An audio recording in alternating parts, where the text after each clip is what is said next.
Namaskar. I am grateful to all of you who have joined today for paying homage to Mahatma Gandhi on his 75th Martyrs Day when he gave his life for the cause of harmony, brotherhood, and humanity.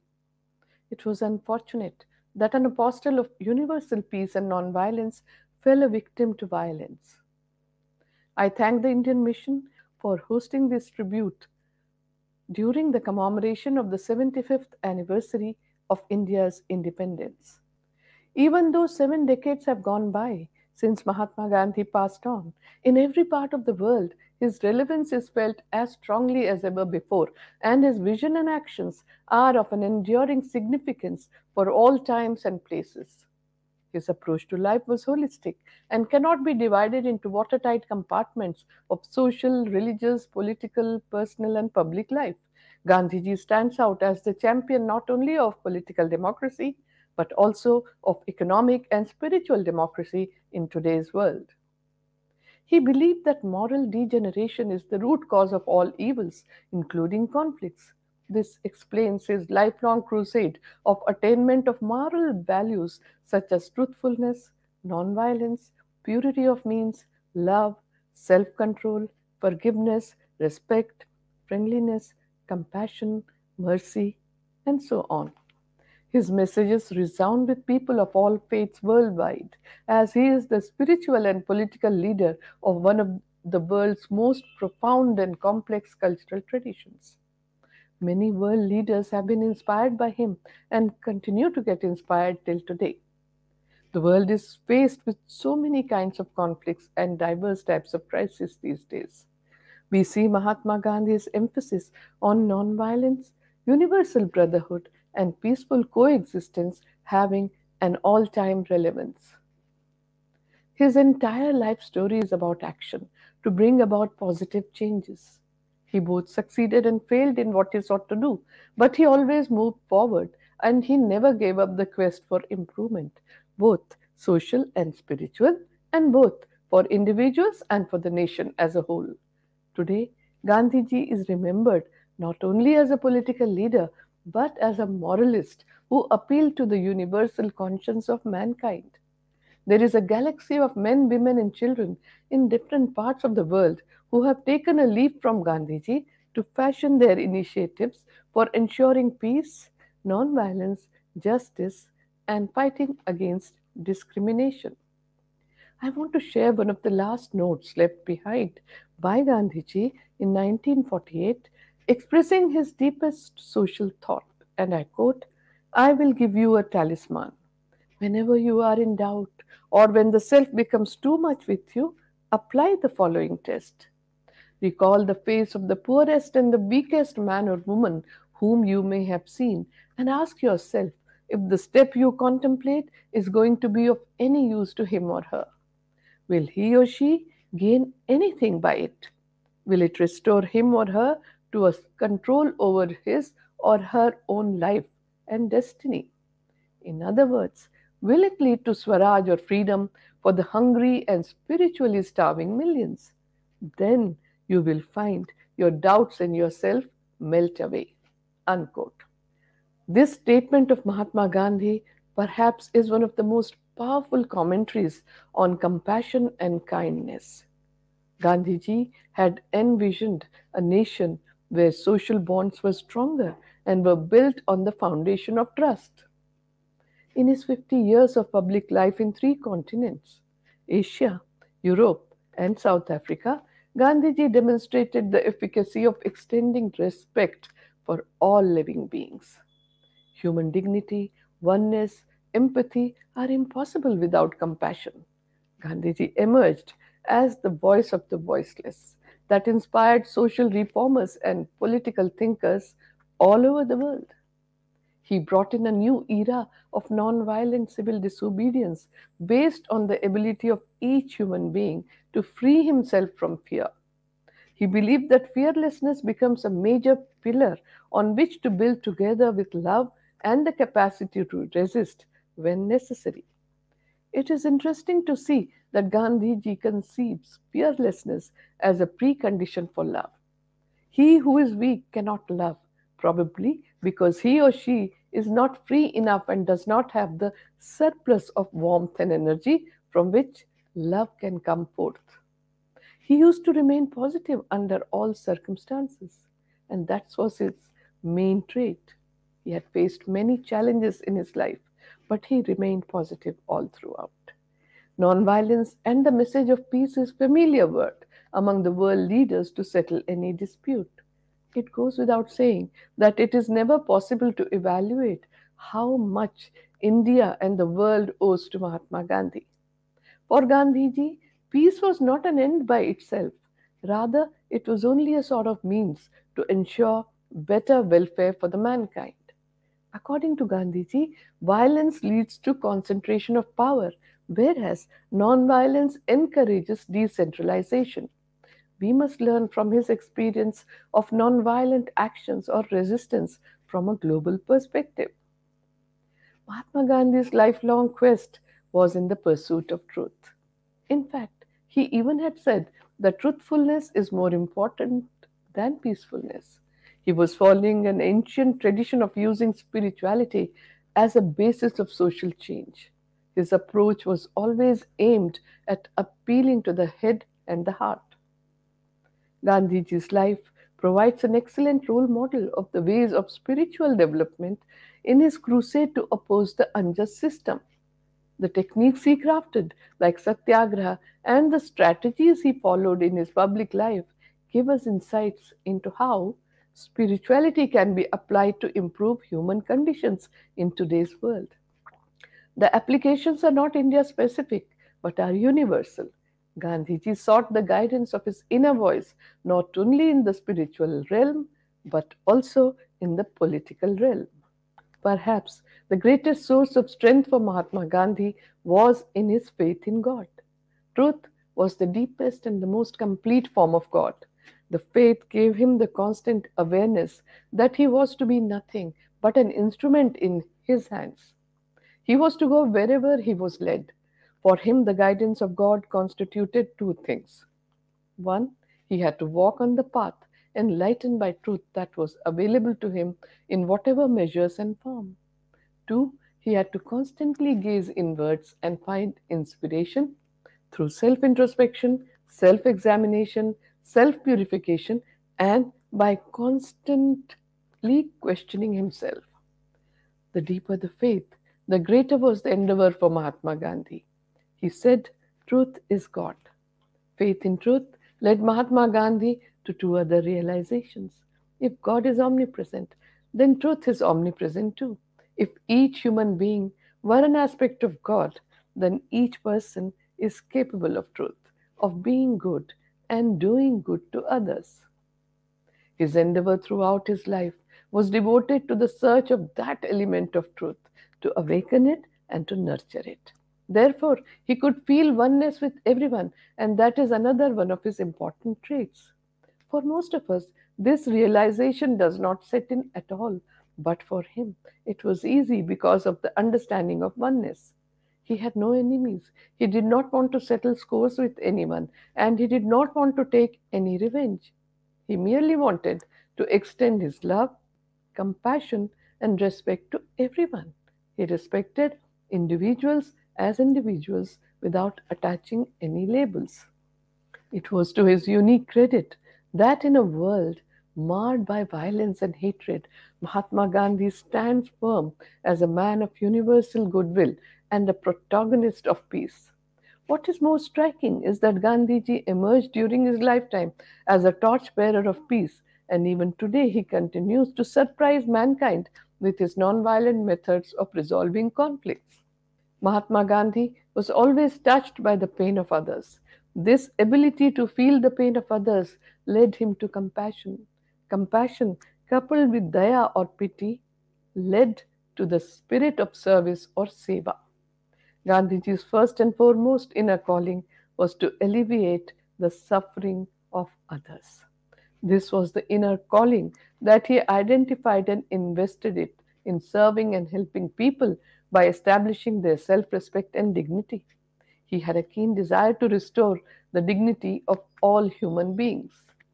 The greatest degree of inner tranquility came to Gandhiji from the development of love and compassion, non attachment and non possession. The more we care for the happiness of others, the greater our own sense of well being becomes. Cultivating a close, warm hearted feeling for others automatically puts the mind at ease. This helps remove whatever fears or insecurities we may have and gives us the strength to cope up with any obstacles we encounter. It is the ultimate source of success in life. Gandhian humanism and its practical application are the way forward in the world. His noble spirit and warm, humane kindness have endeared him to all humanitarians throughout the world. Nowadays, our world has become so interdependent that any conflict between nations inevitably impacts the rest of the world. The only way to establishing peace in the world is through nonviolence. We need to develop a sense of solidarity among ourselves by considering other human beings as our brothers and sisters, as part of one family. Gandhiji's idea of nonviolence was to live and help others to live. Helping others to live with mutual respect should become the foundation of our life. Gandhiji stood for the right to freedom, right to dignity and equality, and the right to freedom from bondage, poverty, untouchability, and discrimination. All these are the essence of his approach towards humanity. He had said, and I quote, "When I despair, I remember that all through history, the ways of truth and love have always won. There have been tyrants and murderers, and for a time they can seem invincible. But in the end, they always fall. Think of it always." Unquote.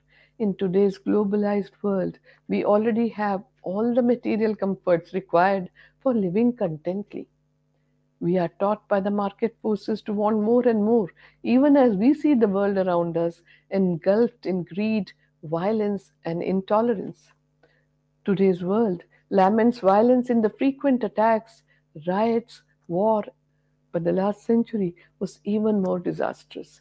In such a time, a frail leader, Mahatma Gandhi, was the most influential and important political leader and a thinker of the 20th century whose legacy still inspires people globally. In a world that is divided in the matters of faith and religion, that is shaping and determining the politics of this world in a barbaric way, Gandhiji brought in a novel path. He continued to lay importance on interfaith dialogue and cultivating understanding towards nonviolent, compassionate, and emancipatory aspects of their own religion. Mahatma Gandhi inspires globally as the first environmentalist and a minimalist. He recognized the need for conservation and preservation way before the dangers of climate change had preoccupied the world. He had pointed out that Earth provides enough to satisfy every man's need, but not every man's greed. Gandhiji had said that life should be need based, not greed based. He was a thinker who clearly realized the reality of overuse, abuse, and misuse of the global commons. He lived out his environmental philosophy in his own life. He is a man who compulsorily reused and recycled everything and lived in harmony with nature. He lived a life of openness and transparency. His ashram was accessible to anyone. Anyone could walk in and debate and argue with him. Mahatma Gandhi had a profound influence on Dr. Albert Einstein. Dr. Einstein's message on Gandhiji's 75th birthday sums up the essential character of Gandhiji's leadership. Dr. Albert Einstein said, and I quote, "A leader of his people, unsupported by an outward authority, a victorious fighter who always scorned the use of force, a man of wisdom and humility who has confronted the brutality of Europe with the dignity of the simple human being and at all times risen superior." Unquote. Gandhiji realized early in his life the importance of humanity, love, and kindness to other living beings and acted upon it. He kept humanity in high regard, which gave a deep meaning to his life. Throughout his life, Gandhiji was a humble servant of India and of humanity. And he said, and I quote, "I believe in absolute oneness of God and therefore also of humanity." What though we have many bodies, we have but one soul. The rays of the sun are many through refraction, but they have the same source. It comprehends the whole of humanity. Its realization would thus mean the establishment of the kingdom of heaven on earth. Unquote. He respected all humans as one and only one, regardless of caste, creed, religion, and race. This oneness brought peace and harmony. He maintained that the future of humanity lies in this oneness, and we should broaden the outlook on humanity so that the whole human race can live in peace. Gandhiji always held service in high regard and realized God through service of humanity. He maintained that the dignity of humankind lies in equality and justice for all. He said the dignity of human nature requires that we must face the storms of life. Today, humankind is reeling under various kinds of social tensions and imbalances, disturbing his peace. In such a scenario, Gandhiji's words to believe in the possibility of permanent peace are prophetic. When peace and harmony become the main cause of every kind of service rendered to the nation and its people, it becomes the service of God. We have a unique opportunity to take the lead and open a new page in human history by learning from Gandhiji to address the global challenges. It is because our own human existence is so dependent on the help of others that our need for love and compassion lays at the very foundation of our existence. Therefore, we need a genuine sense of responsibility and a sincere concern for the welfare of others. Mahatma Gandhi gave his last interview to Margaret Burke White, an American photographer, in the early afternoon on 30th January 1948, and it was to be his last message of compassion to mankind, in which he told her that nonviolence is the greatest force at the disposal of mankind. It is mightier than the mightiest weapon of destruction devised by the ingenuity of man. Gandhiji had further said, I do not believe in shortcuts which involve violence. However much I sympathize with and admire worthy motives, I am an uncompromising opponent of violent methods, even to serve the noblest causes. There is therefore really no meeting ground between the school of violence and myself. The heart that bled at the sight of the misery of others was bled to death on 30th January 1948 with the three death dealing slugs buried deep in it.